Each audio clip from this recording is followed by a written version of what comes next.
Book 5, Salem. Safety Assured, Leaving East of Medicetti. Chapter 26. I think he's found his calling. Taking a man from his future bride 1 week before the ceremony is an excellent idea, Guide Gleese told his assistant and his general as they sat in the guide's office planning their trip. But Shem was unconvinced, and his pout was pitiful. "What you need is a good camping trip with the men," Hugh Gleese assured him. "Give yourself an outlet before the big day." "But I don't need an outlet. I just need my Calla," exclaimed Sergeant Major Snuggles. Perrin and Hugh exchanged looks. Perrin's look said, "I wasn't exaggerating when I said he was nauseating." Hugh's look said, "You're right. He's completely ridiculous." Plastering on a sympathetic smile, Hugh turned back to Shem, whose eyes were more forlorn than an abandoned puppy's. "Listen carefully, Shem. Do you really want to do this a week after you're married? Leave your blushing bride all alone while you go with Perrin, Pato, and me to the ancient temple site?" "Leave her lonely?" Perrin emphasized. Shem blinked. I don't want to do that, do I?" Hugh and Perrin both shook their heads. "Besides," Hugh said, patting his back, "I've never known a prospective groom, no matter what his age, who didn't have some extra energy to burn off. Best thing to do is to work it out, and away from your beloved," he added when he could see Shem had other ideas. "So that's why we're leaving tomorrow morning. Calving is over. Jatesy and her baby are well. School is out. The weather is perfect. It's time to show you what the Creator wants you to see." "You're right, as always," Shem sighed. "I'll be at your place at dawn, then, General Shin," Hugh said to Perrin. "Do your best to keep Sergeant Sappy here from sneaking to Calla's for an extended goodbye. We've never had guards in Salem before, but maybe we need to get some now. And Shem," Hugh said when he saw his assistant stand up, "I'd like you to stay for a few minutes." He nodded to Perrin that he could leave. But before he did, Perrin tugged briefly at his own shirt. Hugh smirked in acknowledgement and turned to Shem. "What do you need, Guide?" Shem asked as Hugh gestured for him to sit down once they were alone. "I've got the papers and ink and quills in case you need me to record anything." "Bring them along on the trip.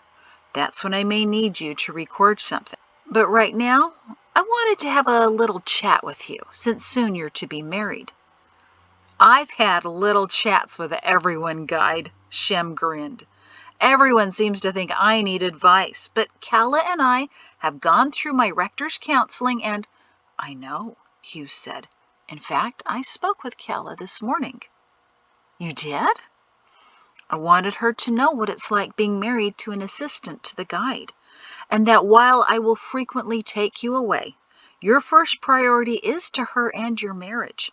And should she need you more than I do—" "Oh, she won't," Shem said confidently. "She's been living on her own for years now, and she—" Hugh was holding up his hand. What Shem had learned years ago in training meant silence. "I assume at some point she'll become a mother, and sometimes she's going to need extra help with those little ones." Hugh's voice trailed off when he realized Shem had started smiling dreamily. "Shem?" "Yes, sir?" "Did you hear?" "Oh, I heard you. And she's wonderful, Guide.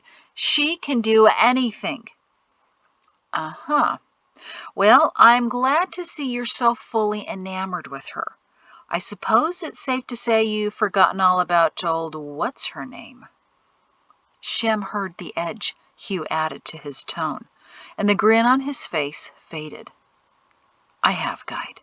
There are no more feelings for her, and I even told Calla about my troubles concerning Mari."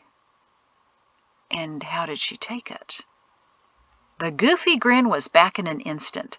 "She's wonderful, Guide. She said she completely understood. Now I know what love is." Hugh sighed at the sweet but clueless oaf in front of him. No, you don't, Shem, but that's all right. This full boiling infatuation will eventually simmer down to a manageable heat. And once this excitement wears off, oh, but it won't, Shem cheerfully insisted. It's wonderful, Hugh finished with him. Yes, I've heard. Shem, trust me. You're just at the beginning of your marriage, and your feelings are going to evolve in many ways, but that's good. No, I'll always feel this way. Son, would you please just let me finish? Shem cocked his head quizzically, and the guide, realizing that his assistant was as gooey as Hugh's 14-year-old granddaughter making maple syrup, tried another tactic. Shem, look at your shirt. Guide? You put on a clean one this evening before coming to visit me, correct? Yes. Any trouble with the buttons, Shem? He looked down. Oh, how did I do that? Your shirt's inside out, Shem. You're completely distracted and infatuated, and that's what I'm trying to help you understand. You're taking all of this a bit rapidly, and Shem was fiddling with his shirt, perplexed at how he buttoned it while it was inside out. Go ahead and fix it, Shem. Mrs. Gleese won't be coming in. Hugh stood up and looked out the dark window to give Shem a chance at getting his shirt on correctly without an audience. You see, he tried once more, what you're experiencing right now is the initial bloom of love. But it takes time, Shem. It takes years of devotion and struggles and joys to grow a deep and abiding love. I just don't want you to be surprised when some of this excitement wears off.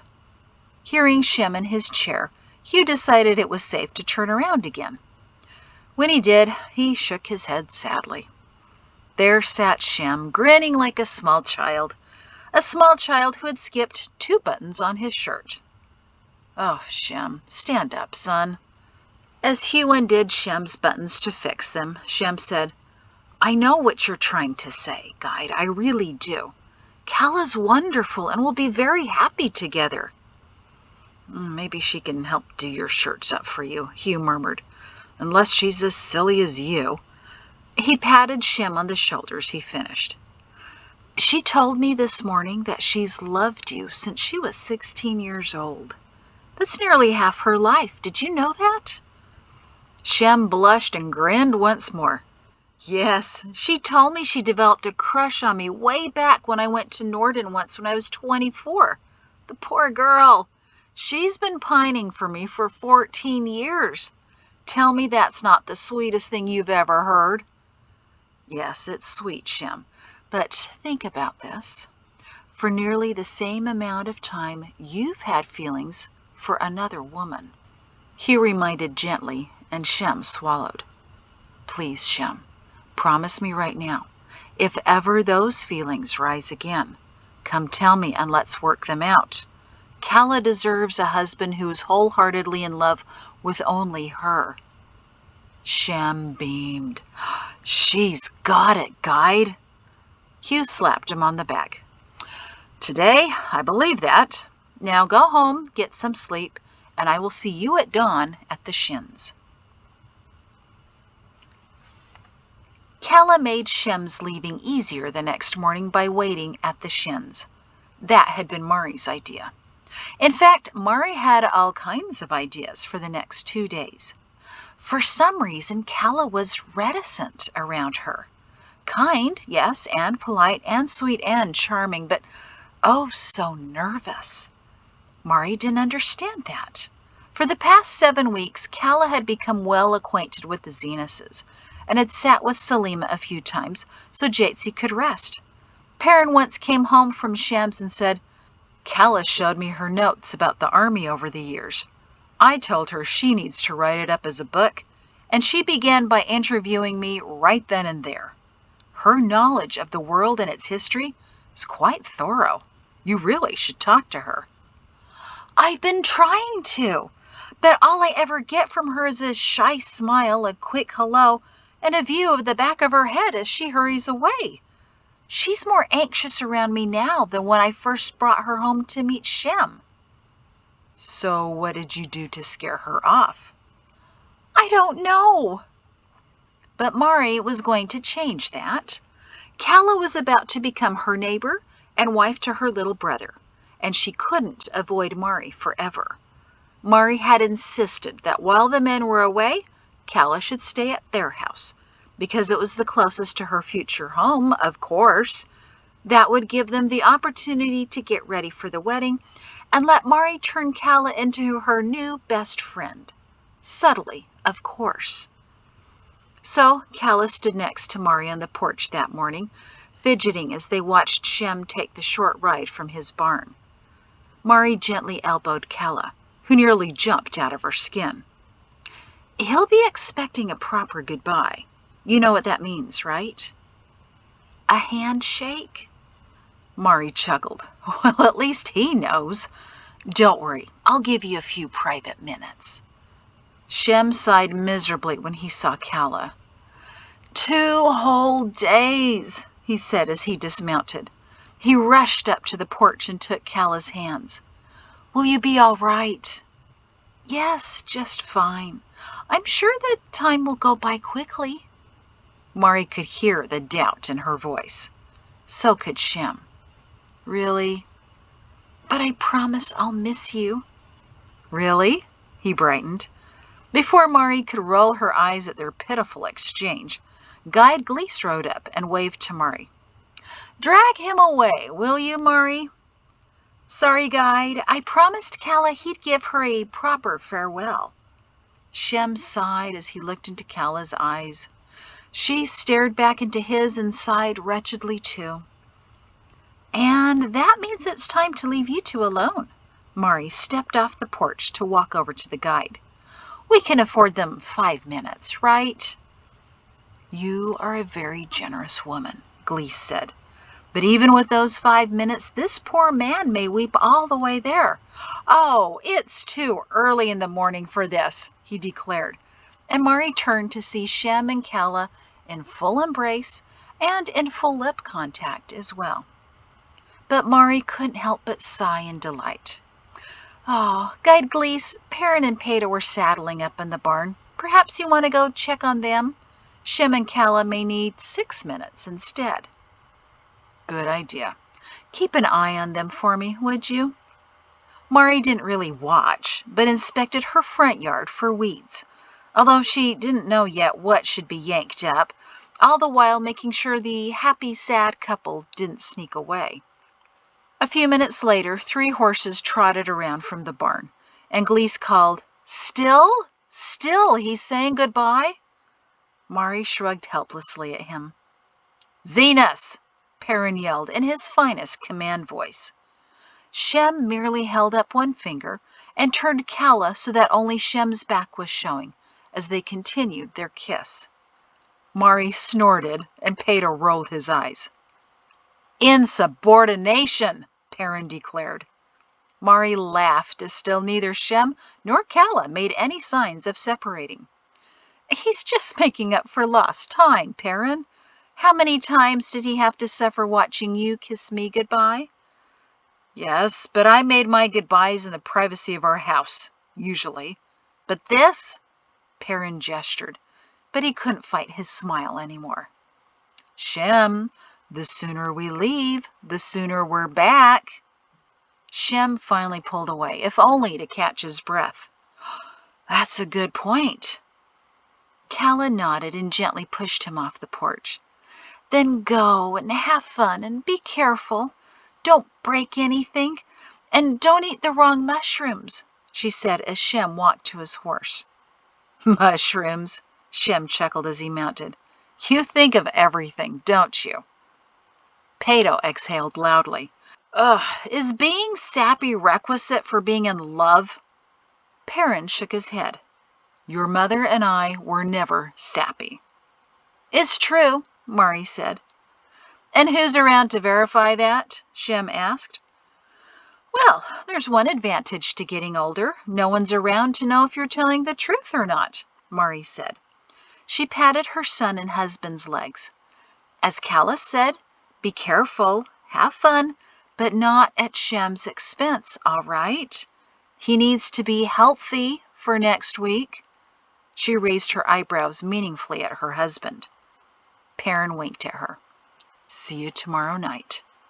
They rode past the Zenas house and out to the main cobblestone road, and Calla joined Mari to wave goodbye to the rising dust cloud left by the 4 horses. Mari put her arm around Calla. "The time will speed by, I promise. Your future father-in-law is moving into his new wing today and wants you to start rearranging the house to your liking. We have the list of supplies to retrieve from the storehouse to stock your new home, and we have a newborn to help with. 2 days will go by faster than you realize, especially as we try to avoid Shem's sisters, who I understand can be a bit overwhelming. I, however, am much easier to work with." Mari sniffed in feigned haughtiness. Calla smiled timidly at her. "Thank you for taking such good care of me. Shem speaks so highly of you and Perrin, and I've known about you through his reports over the years, and, well, I have to admit, I'm still not quite sure how to talk to you." So that was the problem? Mari chuckled and turned to walk Calla to the house. "The more you know about us, the more you realize we're nothing special. Shem's always been too generous with his praise." "But Mrs. Shin, it's Mari. Do I need to pin that reminder to your dress?" "Sorry, but Mari, you're the world." "Excuse me?" "I mean, you know everything about the world, and you even changed the course of its history." Before Mari could stop her, several stories had leaked into Salem during the past 2 moons. Calla, the avid army historian, continued. You, commandants now in every fort, lockdowns and curfews and skirmishes in villages.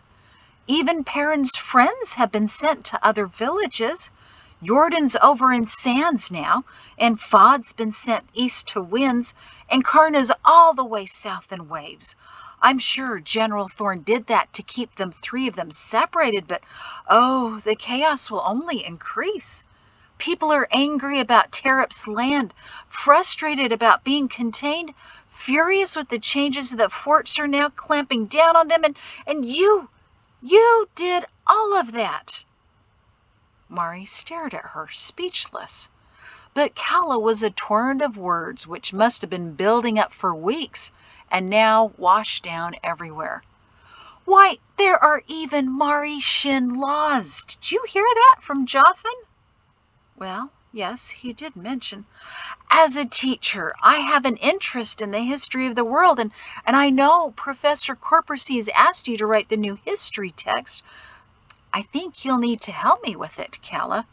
"Oh, but what could I contribute? But, Mari," Calla, the unstoppable, rained on.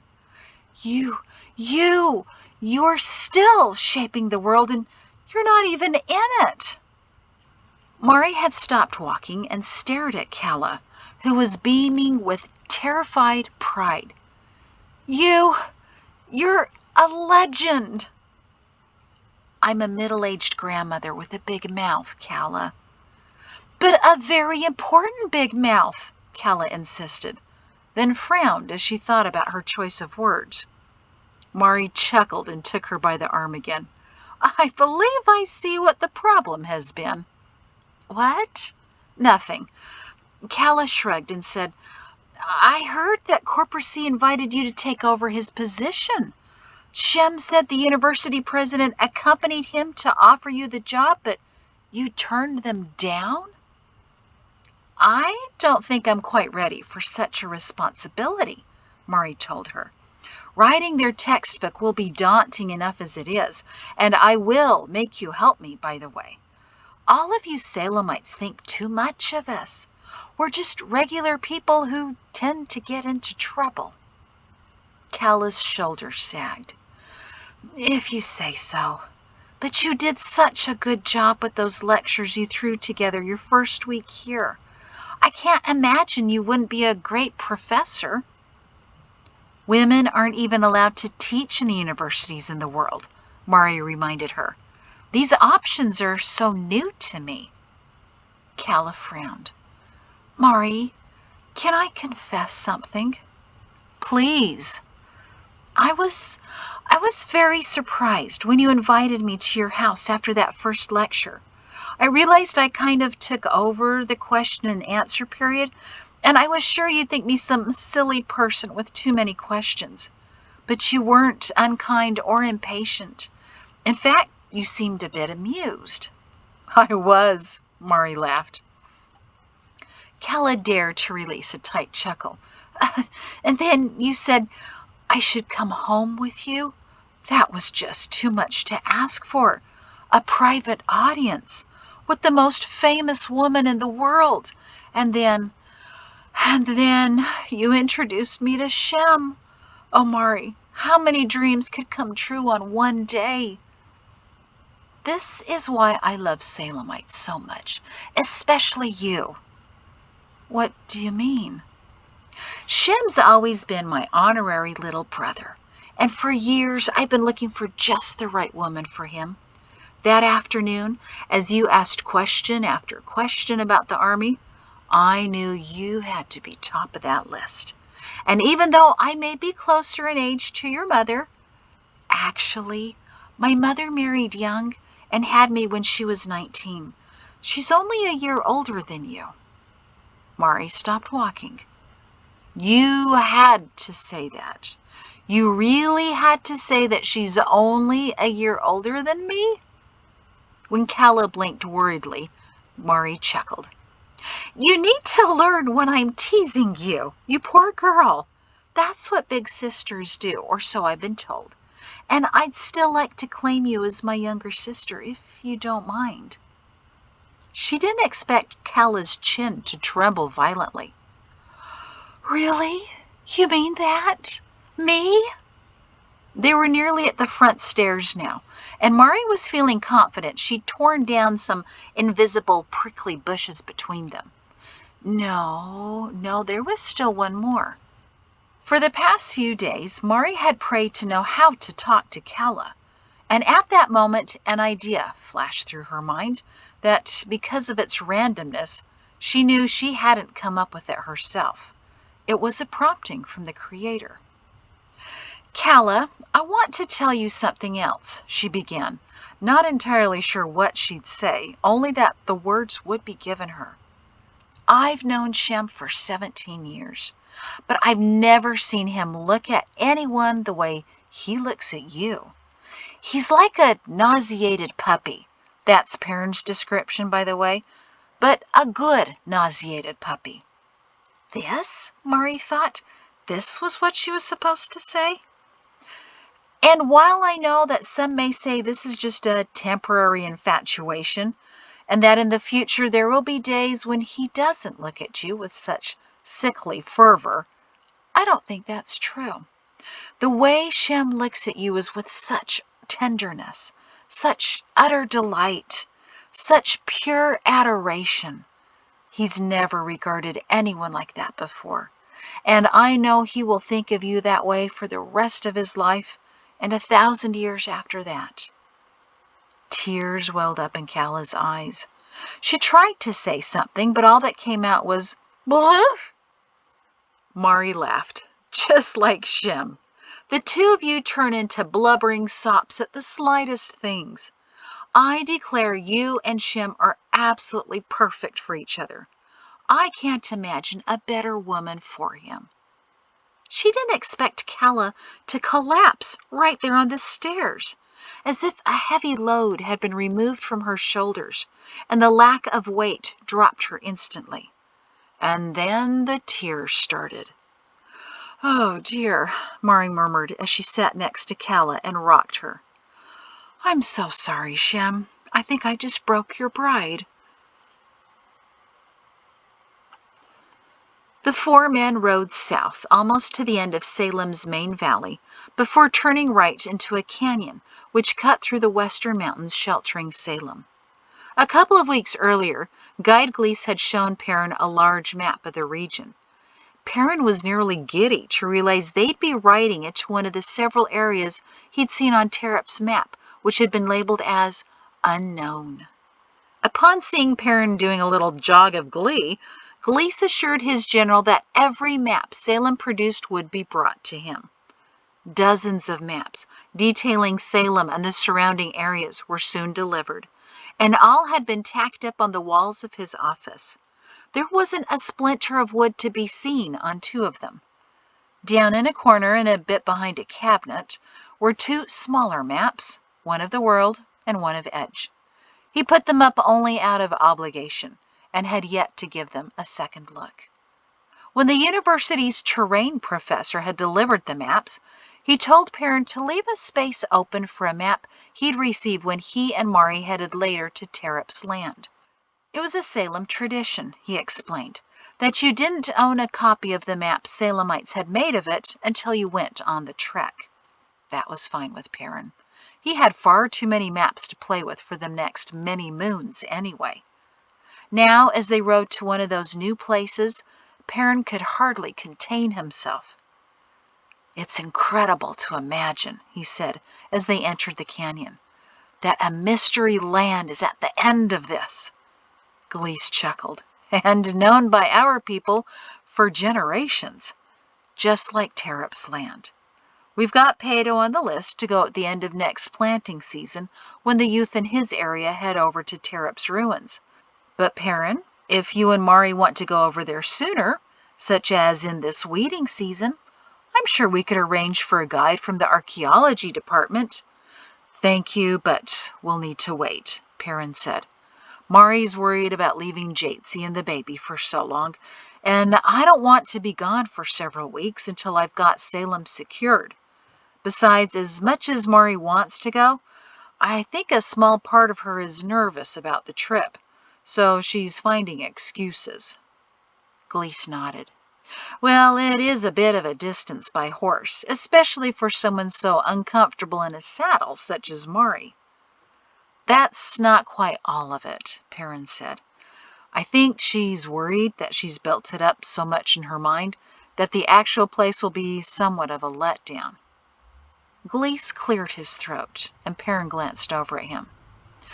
"Are you sure that's Mari's excuse or yours?"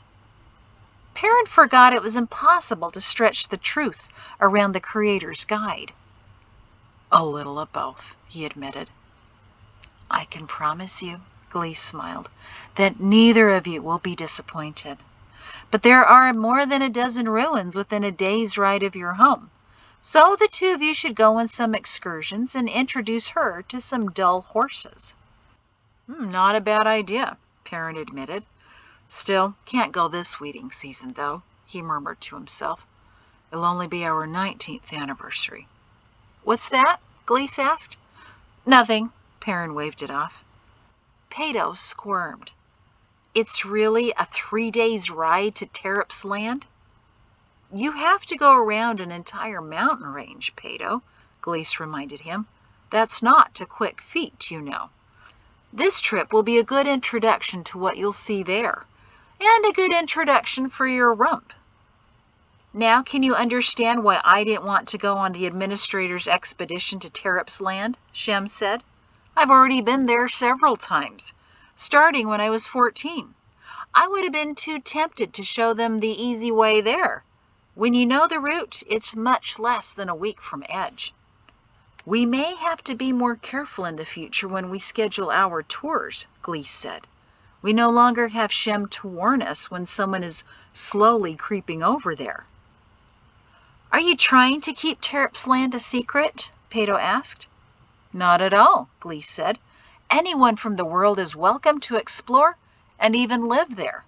There's no danger, no problems, just huge lands waiting for another civilization to occupy it." "Then why hasn't anyone from Salem moved there?" "We have plenty of space here, Pato. We also don't want to be that close to the world," the guide explained. "Someday somebody will realize that the desert border between Sands and the edge of Terrap's land is not even 2 miles. Right now, the world is too frightened to even try to cross that narrow desert." The world fears to leave what they know. Terep's land is where we originally began, you know. The Creator placed the first families there right next to the ruins, so they could see what other civilizations had done and be inspired by their accomplishments. But 6 years later, the men who organized Idemia conspired to control not only the land, but the people.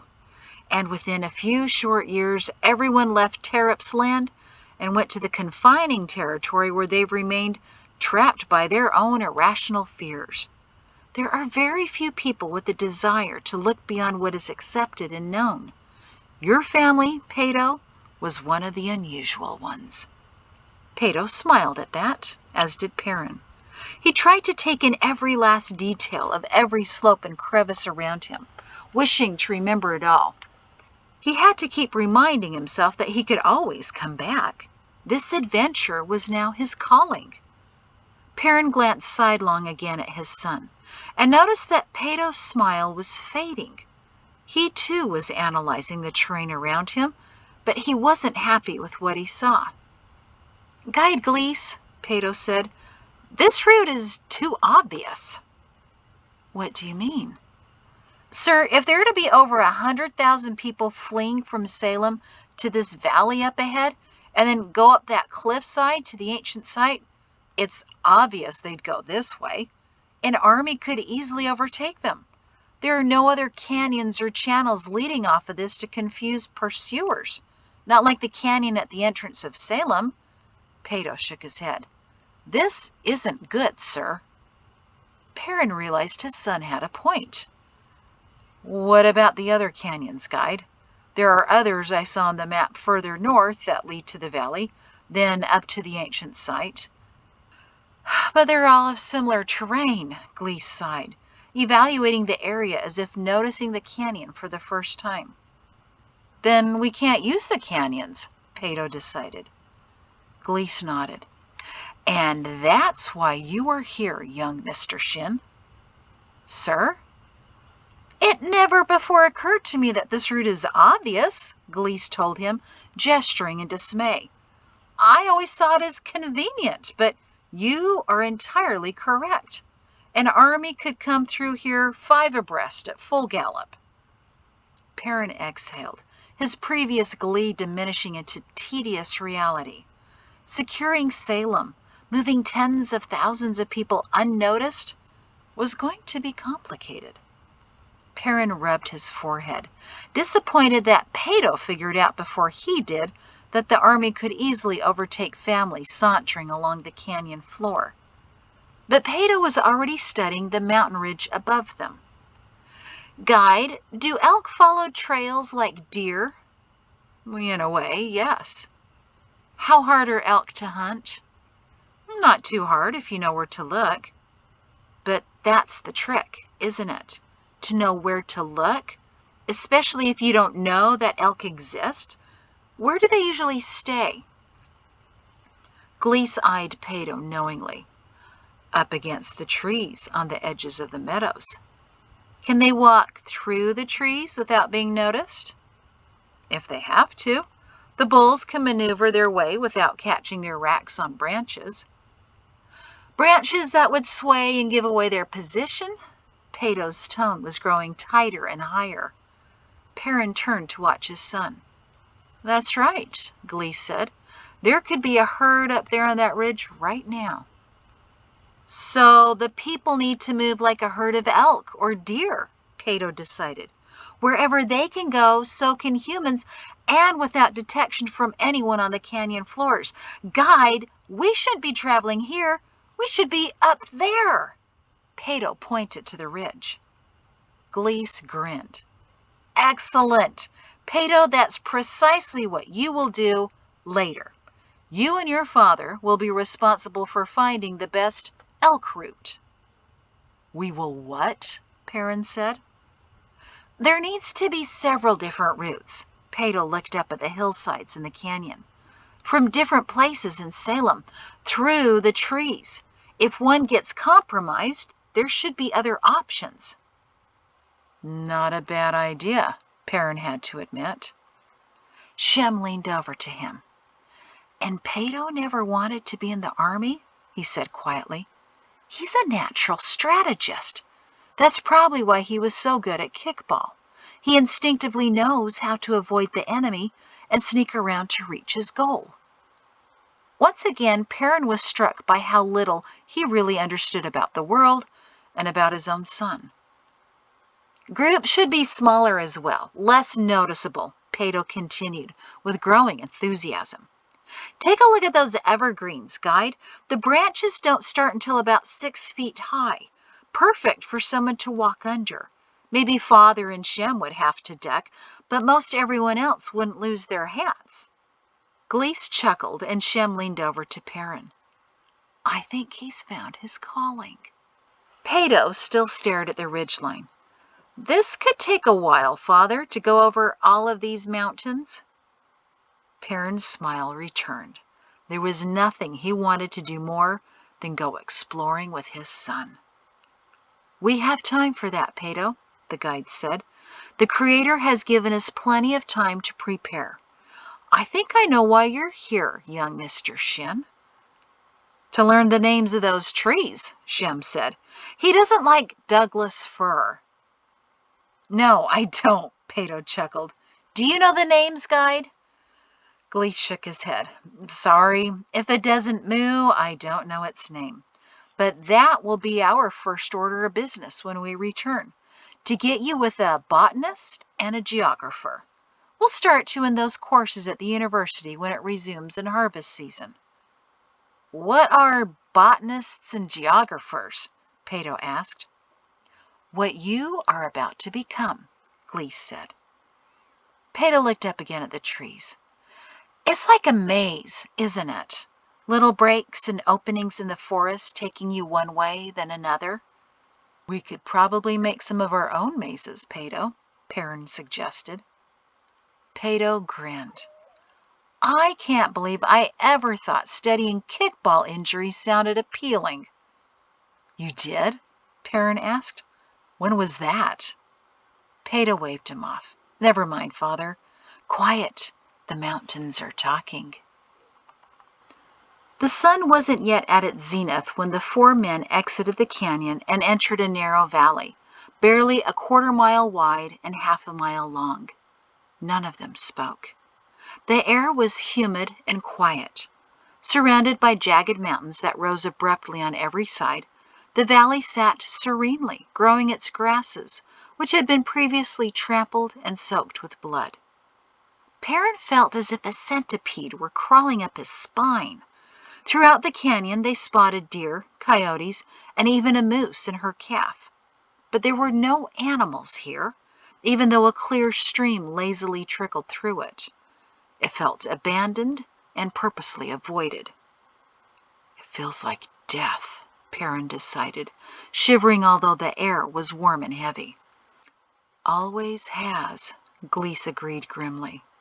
Green, lush, vibrant, and dead. As if this is the place where things come to expire. You can come, but you cannot leave. Nervously, Pato cleared his throat. So are we safe? The guide smiled. Today is not the last day, Pato. Are you sure? Completely. Too many signs the Creator has given us that haven't occurred. Until they do, we are perfectly safe. Shem looked around. The mountain peaks are quite majestic, and the valley floor is obviously fertile. I just never understood why this place makes my skin crawl. Because it's been the site of the greatest evils this world has produced, Gleese explained, his bright blue eyes clouding. Many people have met their ends here. Where evil dies, it remains. It cannot progress. It cannot move on to the next test until it's finished with the punishment it's earned. So the spirits of the evil dead are here, Pato winced. In a manner of speaking, Pato, the guide said and reached over to pat him comfortingly on the shoulder. Their souls are in the dark deserts prepared for them, where they contemplate with anguish all they failed to do, but something of their evil remains here. I couldn't imagine living here, Perrin murmured. Has anyone ever tried? A few have, the guide said. Some of those who chose not to continue in Salem. They were advised to avoid this area, but the flat grassland was just so tempting. No one has ever lasted more than a season. They'd bicker among themselves, fight with their neighbors, even commit murder before they'd have sense enough to leave. Some folks just don't notice the deadness of the valley. I'm glad that each of you felt it the moment we entered it. That speaks volumes about the nature of your hearts. Let's just get moving on, said Shem moodily. The ancient site is always better. Indeed. The guide clucked his horse onward, and the three others followed. The longer people linger here, the more they become used to the feeling, he told his companions. Then they become consumed by it. We won't risk that today. Perrin and Peto looked up to see that the valley ended in a vast bowl surrounded by sheer mountain peaks. In front of the mountains jutted out a massive plateau that ended as a cliff, dropping down into the valley. It undoubtedly was an excellent vantage point to look over the enclosed valley and the canyons which fed into it. The plateau sloped slightly to the ring of the mountains behind it, creating an area accessible only by going over the mountain peaks or climbing the jagged cliff. You're right, Glees, Perrin said as he evaluated it. It looks like a mountain that had its top sliced right off. They spurred their horses into a gallop to make faster time. The heaviness of the valley slipped away the closer they came to the cliff. By the time they reached the rocky area, the air was lighter and the mountains appeared beautiful again. Glees led them to a small pasture sheltered by the side of the rocky cliff and got off his horse. This is where the fun begins, boys. We leave our horses here for the night and climb up to the ruins. Plenty of space for a lovely campsite there. Perrin evaluated the sheer cliff before him, a couple 100 feet high, and then eyed the 75-year-old man. Are you, up to the climb? Glees gave him a playfully hurt look as he took his pack and slung it easily over his shoulder. Don't I look like I am? Perrin held up his hands. No offense, guide. It's just I'm a little concerned that I can handle it. I did it just last year. It's not as bad as it seems. We don't go straight up the face, you know. No, Perrin didn't know that, but he was relieved. There are plenty of switchbacks, the guide told him. Besides, if I stumble, I have the 2 strongest soldiers from the world who can carry me the rest of the way. Watch it, Perrin, Shem told him. Glees just might beat both of us up there. It's Peto I'm worried about. Peto was grimacing as he got off his horse. He removed his pack, then grabbed the sheepskin he'd thrown over the saddle before they left.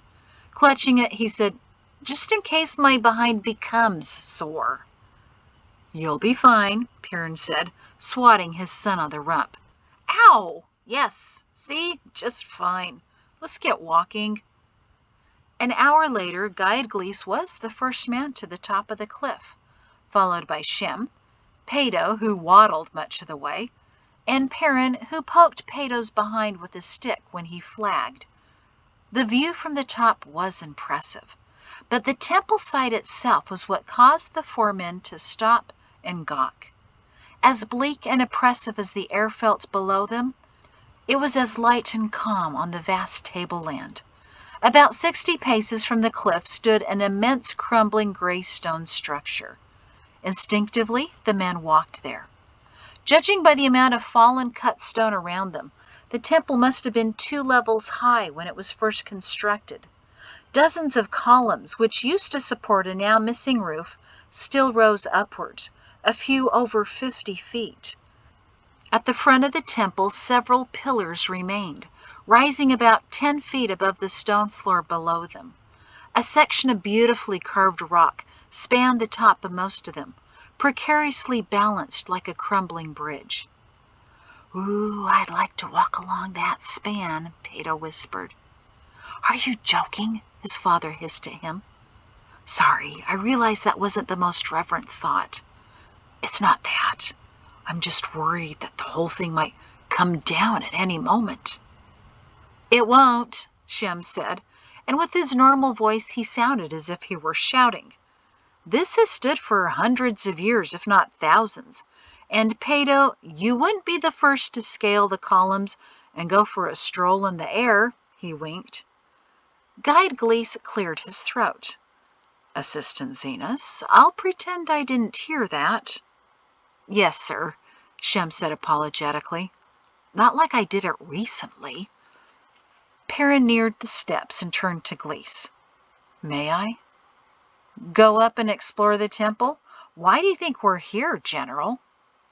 Even though the 5 stairs in front of him, running the full width of the portico, were cut from massive stone blocks, Perrin was still hesitant to step on them in case they would crumble. But the potential before him was too tempting, and soon he got over his worries as well as the steps and was at the front entrance, standing before a massive pillar. "Mari will love this," he breathed as he ran his hands along the deep grooves etched along the full length of a column, following them up until his eyes rested on the flat stones spanning the top. Carved delicately and elaborately along them were vines and symbols, which seemed to Perrin more representative of written language rather than random patterns.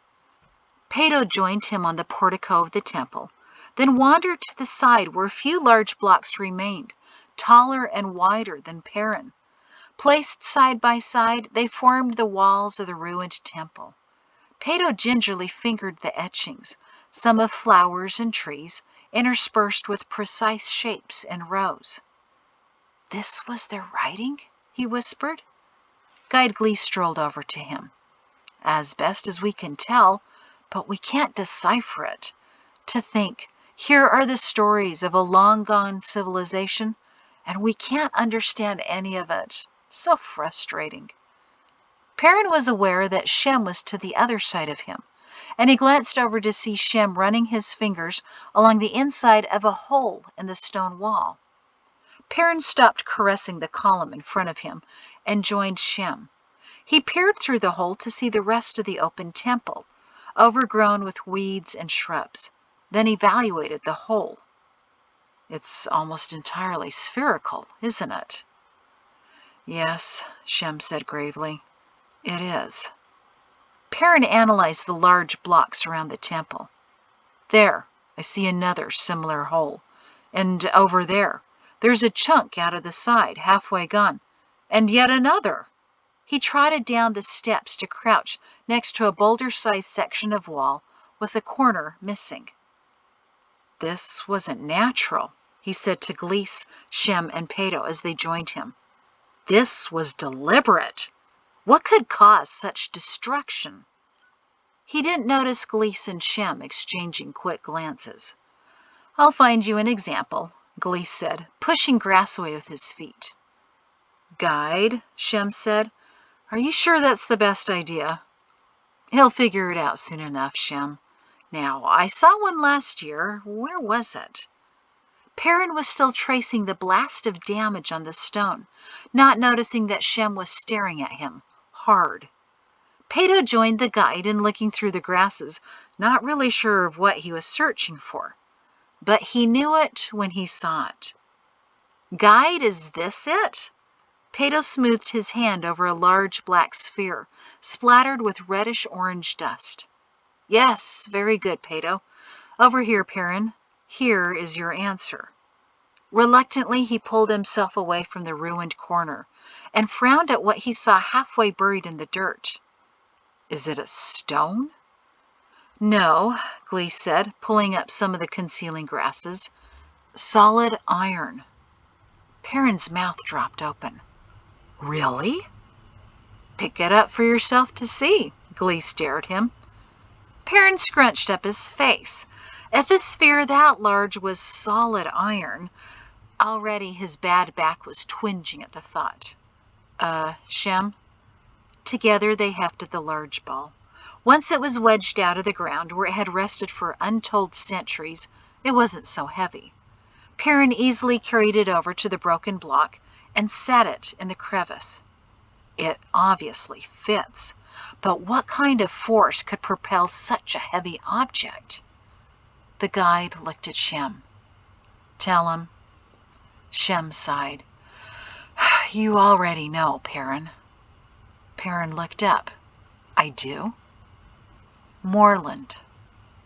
It took only a moment for the pieces to come together. Of course, Perrin whispered. The explosions that destroyed those buildings. His eyes danced across the ball as if he could see it in action. Explosions that are channeled, focused from a cylinder of some sort. He rubbed his chin as he pondered. But it would have to be enclosed at one end to contain and direct the explosion. That could send an object an enormous distance, just like the debris from the explosion was thrown in Moreland. He ran his hand over the ball, feeling its rough texture and coating his palm in flecks of orange. The cylinder would have to be constructed of iron itself, with no seams, cast as one continual piece, to withstand the pressure of the explosion and remain intact, and to do it repeatedly. Remarkable, he breathed in morbid admiration.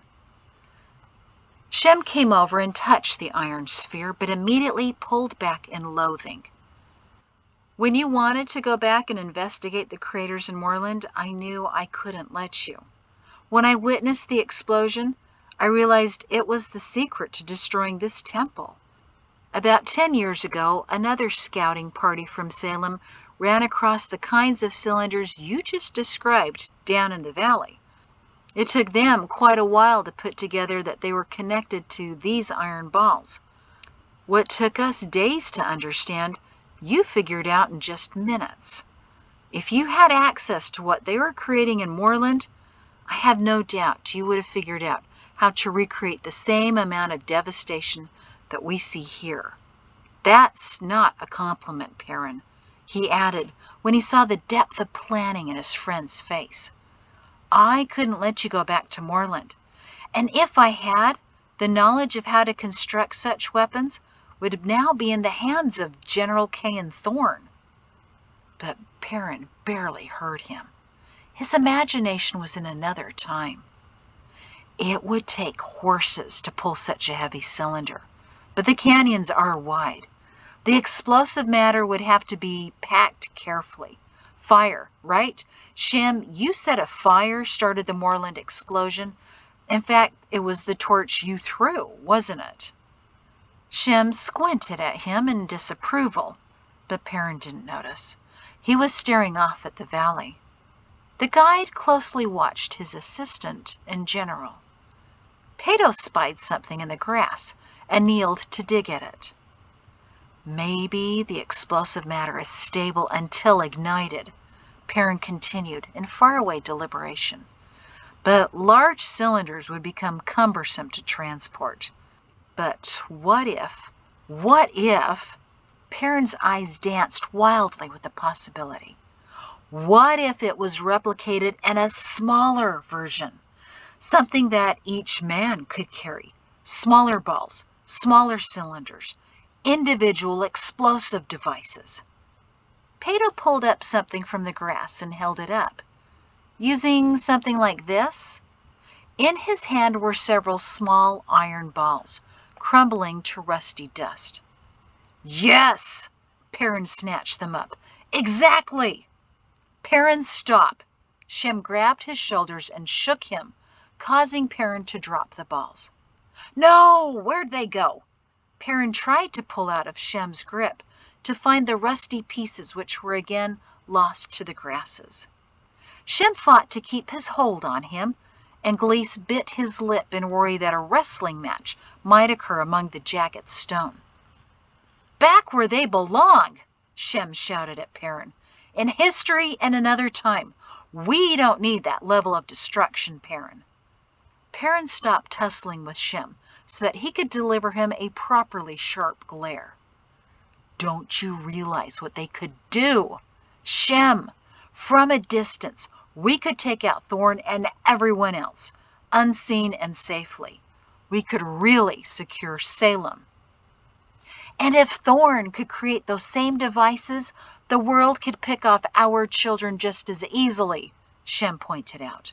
No, Perrin, your mind is too keen to destruction, my brother. Not in our civilization, not in our time. Perrin spun to the guide in appeal. I have to agree, General Shen. It's too much power. Even if you could figure out how to create that black powdery substance, you can't guarantee it won't fall into the wrong hands.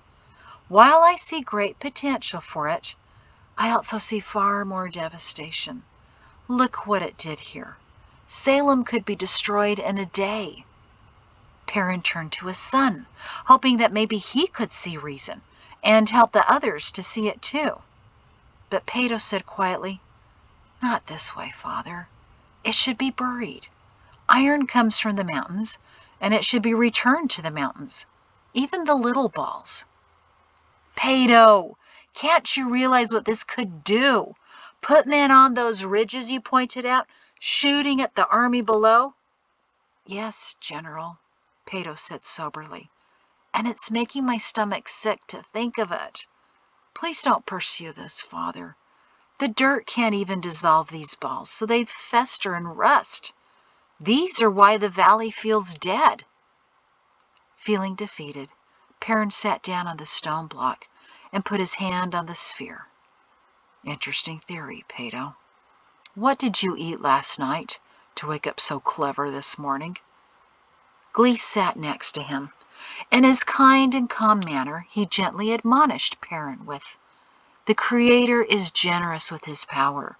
He gives us mere mortals the ability to start life and the knowledge of how to end life as well. How we use his powers reveals a great deal about our hearts and minds.